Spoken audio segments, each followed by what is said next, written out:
তাহলে চলুন এবার সম্ভাবনার কিছু ম্যাথ করা যাক।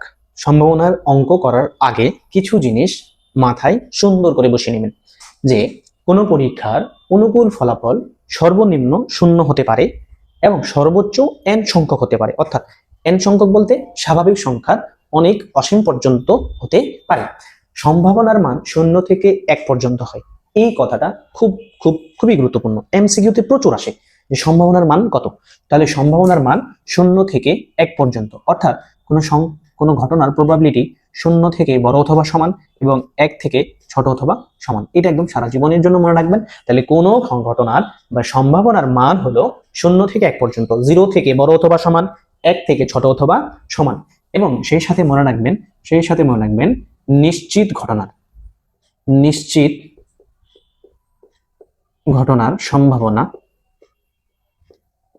ঘটনার সম্ভাবনা হলো 1, আর অসম্ভব বা অনিশ্চিত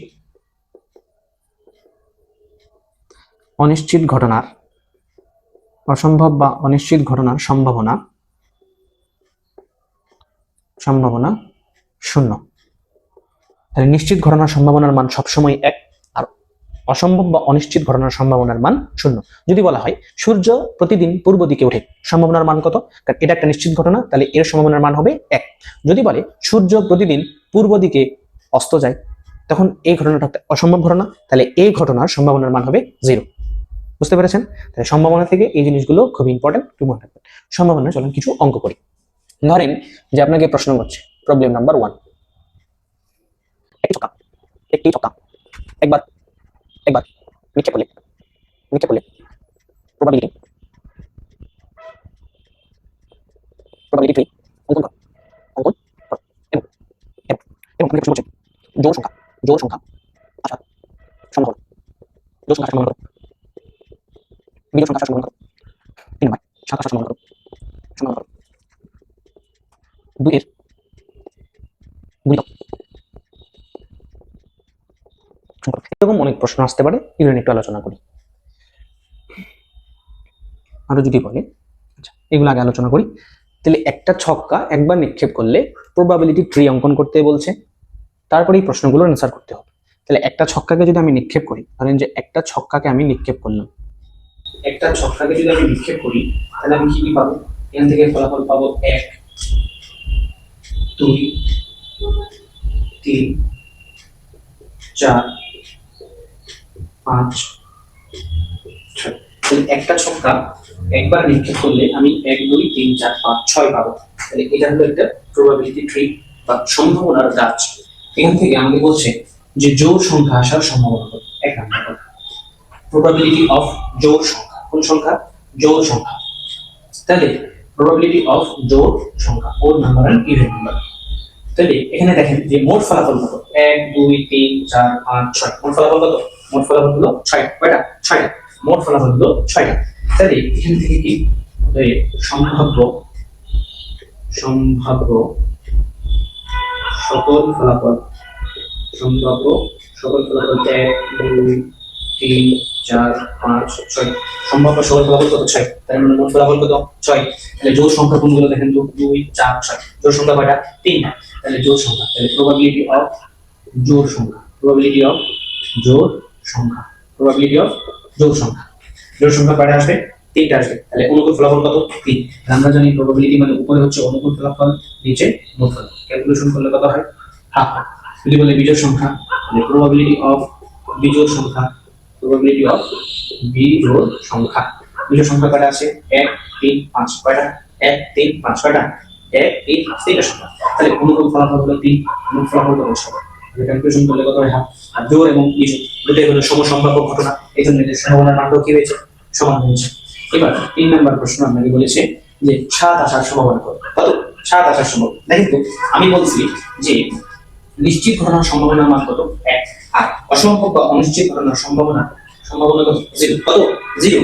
তাহলে এই যে 7 আসার কথা বলা হয়েছে, একটা ছক্কাকে নিক্ষেপ করলে 7 আসার যে ঘটনা, এটা কি নিশ্চিত ঘটনা নাকি অনিশ্চিত ঘটনা? অবশ্যই অনিশ্চিত ঘটনা, তাই না? কারণ 7 আসার তো কোনো চান্সই নেই।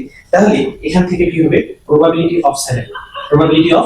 আমি বলছি যে অনুকূল ফলাফল সর্বনিম্ন 0 হতে পারবে এবং সর্বোচ্চ গেলে n সংখ্যক হতে পারবে। তাহলে অনুকূল ফলাফল কত? 7 তো আসার কোনো চান্সই নেই। তাহলে 7 যদি না আসে তাহলে কোনো অনুকূল ফলাফল কত? 0। তাহলে উপরে হলো অনুকূল ফলাফল, নিচে মোট ফলাফল। আমরা জানি কোনো সংখ্যা যদি লবে যদি 0 থাকে তাহলে ফলাফল কত হয়? 0 হয়। তাহলে দেখেন তো অসম্ভব ঘটনা বা অনিশ্চিত ঘটনার সম্ভাবনা কত এসেছে? 0 এসেছে কিনা? কথা বোঝা গেছে? এবারে আপনি যদি এখানে বলতো 8 আসার সম্ভাবনা, প্রবাবিলিটি অফ 8, তাহলে কি হতো? 0/6 ইকুয়াল টু কত হতো? 0 হতো। এরপরে আসেন বলছে 2 এর গুণিতক আসার সম্ভাবনা কত? 2 এর গুণিতক আসার সম্ভাবনা কি রে? কথাবার্তা নাই। 2 এর গুণিতক আসার সম্ভাবনা। তাহলে একটা ছক্কাকে একবার নিক্ষেপ করলে যে ঘটনাগুলো আসে সেগুলো হলো 1 2 3 4 5 6। এখান থেকে 2 এর গুণিতক বলতে কি যে সংখ্যাগুলো 2 গুণ গুণ করে বারবার পাওয়া যায়। তাহলে 2 4 2 3 6 2 4 8 2 5 10 এরকম সংখ্যাগুলো হলো 2 এর গুণিতক। তাহলে 2 এর গুণিতক আসার সম্ভাবনা হচ্ছে 2 1 2 2 2 4 2 3 6 কয়টা? 3টা। তাহলে প্রবাবিলিটি অফ 2 এর গুণিতক, প্রবাবিলিটি অফ 2 এর গুণিতক ইজ ইকুয়াল, উপরে হচ্ছে অনুকূল ফলাফল হলো 3 এবং মোট ফলাফল হলো 6। ক্যালকুলেশন করলে হয়। তাহলে একটা ঘটনা ছক্কা যদি নিক্ষেপ করা হয় তাহলে জোড় সংখ্যা আসার সম্ভাবনা, বিজোড় সংখ্যা আসার সম্ভাবনা, 2 এর গুণিতক আসার সম্ভাবনা কিংবা অনিশ্চিত ঘটনা বা অসম্ভব ঘটনা আসার সম্ভাবনাগুলো খুব সহজে আমরা এই সূত্র দিয়ে বের করে ফেলতে পারি। তাহলে চলো এবার এই প্রশ্নটাকে সমাধান করা যাক। বলছে যে একটা নিরপেক্ষ ছক্কা নিক্ষেপ করলে 4 আসার সম্ভাবনা, 4 অথবা 4 বেশি আসার সম্ভাবনা, 5 এর কম সংখ্যা আসার সম্ভাবনা বের করতে বলেছে। আমরা জানি একটা নিরপেক্ষ ছক্কাকে যদি আমি নিক্ষেপ করি, একটা ছক্কাকে আমি যদি নিক্ষেপ করি তাহলে আমার যে নমুনা বিন্দুগুলো আসবে সেগুলো হলো 1 2 3 4 5 6। অর্থাৎ একটা ছক্কাকে নিক্ষেপ করলে মোট ফলাফল আসবে 6টা। 1 থেকে 6 পর্যন্ত এই সংখ্যাগুলো আসার সম্ভাবনা রয়েছে। তাহলে আমাকে বলেছে যে 4 আসার সম্ভাবনা। তাহলে দেখেন যে একটা ছক্কাকে যদি আমি নিক্ষেপ করি তাহলে সেখান থেকে 4 আসার সম্ভাবনা অনলি একবার নিক্ষেপ করতে বলছে। একটি নিরপেক্ষ ছক্কা যদি আমি নিক্ষেপ করি তাহলে সেখান থেকে 4 আসবে কেবলমাত্র একবার, 4 আসবে কেবলমাত্র একবার। তাহলে আমাকে যদি প্রথমটা বলে যে প্রবাবিলিটি অফ 4, উপরে কি হয়? উপরে হয় অনুকূল ফলাফল, নিচে হয় কি? মোট ফলাফল। তাহলে অনুকূল ফলাফল হলো 1 আর মোট ফলাফল হলো 6। তাহলে একটা ছক্কাকে যদি আমি একবার নিক্ষেপ করি তাহলে 4 আসার সম্ভাবনা হলো 1/6। ঠিক অনুরূপ ভাবে 1 2 3 5 6 প্রত্যেকটি ফলাফল আসার সম্ভাবনা হবে 1/6। কেননা 1 থেকে 6 পর্যন্ত প্রত্যেকটি ফলাফল একে অপরের সমসম্ভাব্য ঘটনাবলী। আর আমরা জানি যে সমসম্ভাব্য ঘটনাবলীর সম্ভাবনার মান সবসময় কি হয়? সমান হয়। এরপরে আসেন 4 অথবা 4 এর বেশি সংখ্যা আসার সম্ভাবনা। এই জায়গা থেকে একটা জিনিস আগে ক্লিয়ার করি যে কোনো প্রশ্নে যদি এই দুইটা ওয়ার্ড পান, একটা হচ্ছে অথবা আর একটা হচ্ছে কিন্তু, অথবা যদি থাকে তাহলে সম্ভাবনার মানগুলোকে যোগ করতে হবে, আর কিন্তু যদি থাকে তাহলে সম্ভাবনার মানগুলোকে গুণ করতে হবে। এই দুইটা জিনিস সৃজনশীলের জন্য খুবই ইম্পর্টেন্ট, একটু মনে রাখবেন যে অথবা থাকলে সম্ভাবনাগুলোকে যোগ করব এবং কিন্তু যদি থাকে তাহলে আমরা সম্ভাবনার মানগুলোকে গুণ করব। তাহলে চলেন যে 4 অথবা 4 এর বেশি সংখ্যা আসার সম্ভাবনা, তাহলে মাঝখানে যেহেতু অথবা আসছে তার মানে 4 এর সম্ভাবনা আর 4 এর চেয়ে বেশি সংখ্যা আসার সম্ভাবনার মানটাকে আমরা কি করব? যোগ করব। সহজ করে করা যায়। তাহলে দেখেন যে প্রবাবিলিটি অফ 4 মানে কত হবে? 1/6 হবে। প্রবাবিলিটি অফ গ্রেটার দেন 4, অর্থাৎ 4 এর বেশি সংখ্যা আসবে কতবার? দেখেন একবার, দুইবার, 5 এবং 6 দুইবার আসার সম্ভাবনা। তাহলে অনুকূল ফলাফল হলো 2 আর মোট ফলাফল হলো 6। তাহলে অতএব প্রবাবিলিটি অফ 4 অথবা 4 এর বেশি সংখ্যা, প্রবাবিলিটি অফ 4 অথবা 4 এর বেশি সংখ্যা, তাহলে আমরা কি করব? দুইটা প্রবাবিলিটিকে যোগ করব। 1/6 প্লাস 2/6, এখানে 6 লসাগু, তাহলে হচ্ছে 1 প্লাস 2, তাহলে 3/6। ক্যালকুলেশন করলে কত হয়? হাফ হয়। তাহলে 4 অথবা 4 এর বেশি সংখ্যা আসার সম্ভাবনা হলো হাফ। তাহলে কি বললাম? কোন প্রশ্নে যদি অথবা পান তাহলে সম্ভাবনার মানগুলোকে যোগ করবেন, আর যদি এবং পান সম্ভাবনার মানগুলোকে গুণ করবেন। এই প্রশ্নটা এইভাবে না করেও সহজেও করা যায়। 4 অথবা 4 এর বেশি সংখ্যা আসবে কতবার? দেখেন তো 4 এটা আসবে একবার, এর থেকে বেশি সংখ্যা আসবে একবার, দুইবার, তিনবার। তার মানে এটা যদি বের করি তাহলে উপরে অনুকূল ফলাফল 3, নিচে মোট ফলাফল 6। ক্যালকুলেশন করলে একটু আসে হাফ। এইভাবে করানোর কারণ হলো সৃজনশীলে আপনাকে এইভাবেই অ্যান্সার করতে হবে। এরপরে আসেন 5 এর কম সংখ্যা আসার সম্ভাবনা। 5 এর কম সংখ্যা আসার সম্ভাবনা, 3 নম্বর প্রশ্ন। 5 এর কম সংখ্যা আসার সম্ভাবনা। দেখেন তো 5 এখানে, এর থেকে কম সংখ্যা আপনি কি আসবে? 1 2 3 4। তাহলে অনুকূল ফলাফল কত? অনুকূল ফলাফল হলো 4 এবং মোট ফলাফল কত? 6। মোট ফলাফল কত? 6। তাহলে প্রবাবিলিটি অফ লেস দেন 5, অর্থাৎ 5 এর চেয়ে কম সংখ্যা যেগুলো রয়েছে 5 এর নিচে সেগুলো আসার অনুকূল ফলাফল হলো 1 2 3 4। তাহলে উপরে অনুকূল ফলাফল, নিচে হলো মোট ফলাফল। উপরে অনুকূল ফলাফল, নিচে হলো মোট ফলাফল। কাটাকাটি করলে 2 2 4, 2 3 6। তাহলে 5 এর থেকে কম সংখ্যা আসার সম্ভাবনা হলো 2/3। আশা করছি এই প্রশ্নটা সবার কাছে ক্লিয়ার। তাহলে চলো এই প্রশ্নটাকে এবার সমাধান করা যাক। একটি থলেতে লাল বল 6টি, 5টি কালো এবং 8টি সাদা বল আছে। দৈবভাবে একটি বল নির্বাচন করা হলো। তাহলে বলছে বলটি লাল হওয়ার সম্ভাবনা, কালো হওয়ার সম্ভাবনা, সাদা হওয়ার সম্ভাবনা, কালো না হওয়ার সম্ভাবনা, লাল অথবা সাদা হওয়ার সম্ভাবনা, কালো অথবা লাল হওয়ার সম্ভাবনা নির্ণয় কর। এই জায়গা থেকে অনেক স্টুডেন্ট দৈবভাবে কথাটাতেই থেমে যায়। দৈবভাবে কথাটা নিয়ে ঘাবড়ানোর কোনো দরকার নেই। ইংরেজিতে যেটাকে আমরা বলি র্যান্ডমলি, মানে গোটা বলগুলোর মধ্যে যে কোনো একটা বলকে নির্বাচন করা হয়েছে। দৈবভাবে কথাটার অর্থ হলো এরকম। তাহলে আমরা সম্ভাবনা নির্ণয়ের বেলায় আমার দুইটা জিনিস দরকার, একটা হলো অনুকূল ফলাফল আর একটা হলো মোট ফলাফল। যেহেতু একটা থলেতে অনেকগুলো বল আছে, তাহলে আগে আমাকে মোট কতগুলো বল রয়েছে সেগুলোকে নির্ণয় করতে হবে। তাহলে দেওয়া আছে লাল বল 6টি, কালো বল 5টি, সাদা বল 8টি। অতএব মোট বল 6 + 5 + 8 19টি। তাহলে এক্স্যাক্টলি সম্ভাবনার বেলায় মোট ফলাফল আমার কত আসবে? 19 আসবে। তাহলে একটা থলেতে মোট বল আছে 19টি। সেখান থেকে ক নাম্বার প্রশ্ন বলছে লাল হওয়ার সম্ভাবনা। 19টা বলের মধ্যে লাল বল আসার চান্স রয়েছে 6 বার। কতবার? 6 বার। তাহলে আমরা জানি একটা ঘটনার সপক্ষের যে ফলাফল সেটাকে বলা হয় অনুকূল ফলাফল। তাহলে প্রবাবিলিটি অফ রেড, এটাকে একটু সাংকেতিক চিহ্ন দিয়ে প্রকাশ করলাম। লাল হচ্ছে রেড, তারপরে কালো ব্ল্যাক, এটাকে আর দ্বারা, এটাকে বি দ্বারা, এবং সাদা হোয়াইট, এটাকে আমরা ডাব্লিউ দ্বারা চিহ্নিত করতে পারি।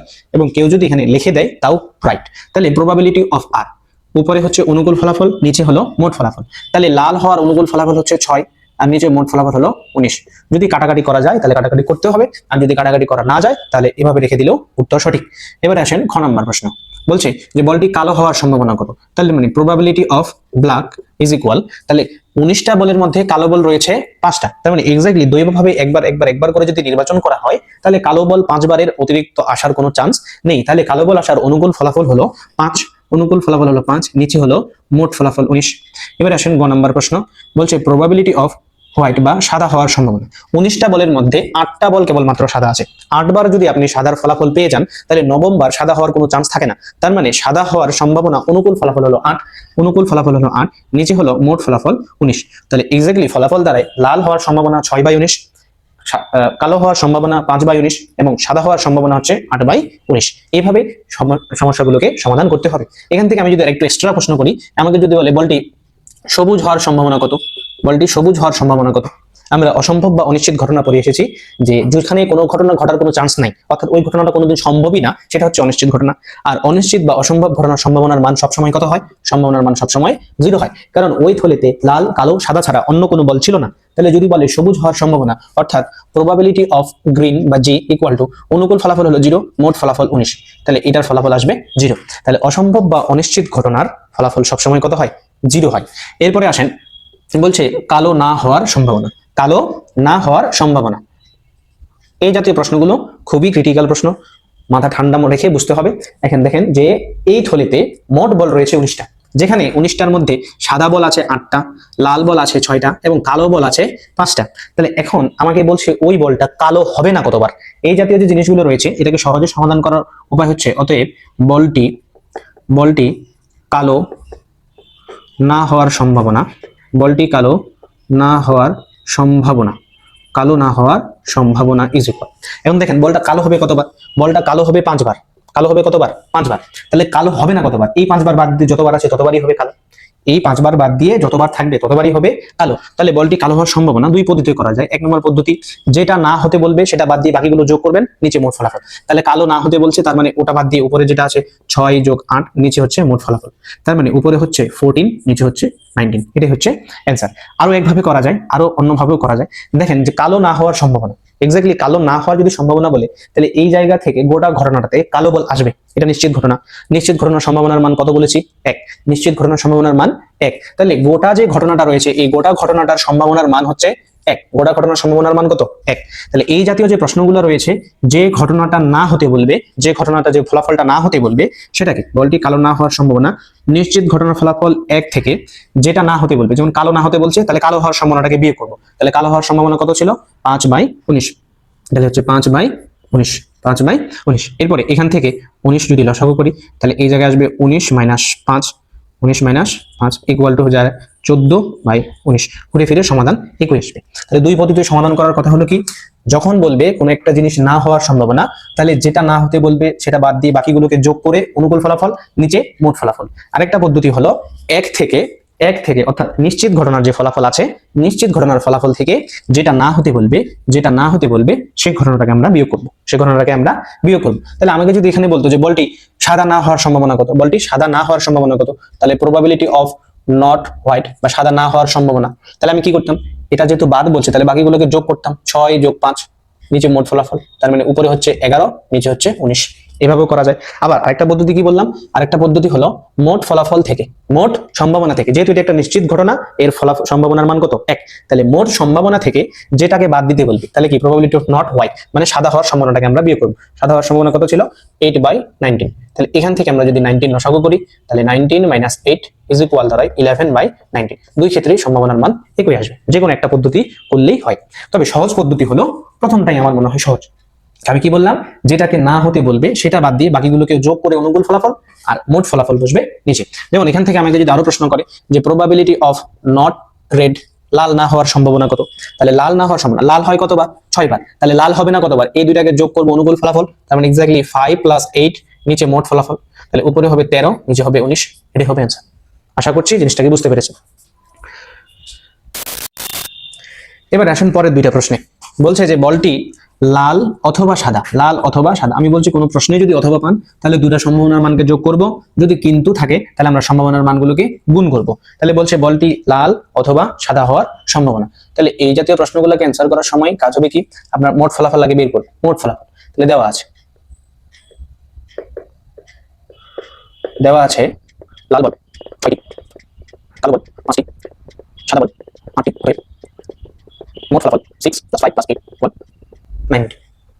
এখন অতএব বলটি লাল অথবা সাদা হওয়ার সম্ভাবনা, অর্থাৎ বলটা একই সাথে লালও হবে একই সাথে সাদা, এই দুইটার মধ্যে অথবা। আমি বলছি কোনো প্রশ্নে যদি অথবা দেখেন তাহলে আমার সম্ভাবনার মানগুলোকে কি করতে হবে, যোগ করতে হবে। তাহলে অতএব probability of red is equal, উপরে অনুকূল ফলাফল নিচে মোট ফলাফল, প্রবাবিলিটি অফ হোয়াইট সাদা হওয়ার সম্ভাবনা, উপরে অনুকূল ফলাফল নিচে মোট ফলাফল, এবারে আসেন যখন আমাকে অথবা বলবে, তাহলে অতএব বলটি লাল অথবা সাদা হওয়ার,